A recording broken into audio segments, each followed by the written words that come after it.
বাজার থেকে চটপট 10 টাকার মুড়ির প্যাকেট নিয়ে আসুন, তারপর যতটা লাগবে নিয়ে বাকিটা রেখে দিন। কখনো খেয়েছেন মুড়ির চপ? তো চলুন আজকে খাওয়া যাক। এবারে চটপট একটা বড় সাইজের বাটি নিন, তাতে একটু বেশি করে জল নিন। এবারে জলের ওপরে মুড়ির বাটিটা উল্টে দিন। এবারে মুড়িটাকে ভালো করে ভিজিয়ে নিন। এবারে ভালো করে মুড়িগুলোকে চিপে একটা পাত্রে তুলে নিন। এবারে বাটিতে সেদ্ধ করা আলু নিয়ে নিন। এবারে আলুগুলোকে খুব ভালো করে ডলে নিন। চটকানো আলুর ওপরে মুড়িগুলোকে ঢেলে দিন। সামান্য পরিমাণ নুন, সামান্য হলুদ, সামান্য চিনি, আদা কুচি, গোলমরিচ গুঁড়ো, রসুন কুচি, লঙ্কা কুচি।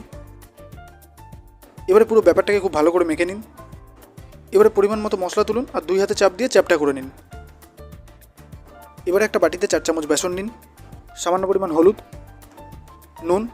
এবারে অল্প অল্প করে জল দিয়ে গুলিয়ে একটা মিডিয়াম ব্যাটার বানিয়ে নিন। এবারে তেলটা ভালোভাবে গরম হয়ে এলে একটা করে চপ বেসনে চোবান আর তেলে ছাড়ুন। আর তারপরে দেখুন মুড়ির চপের কামাল। একটাতে হবে না, কেউ ছাড়বে না হাল।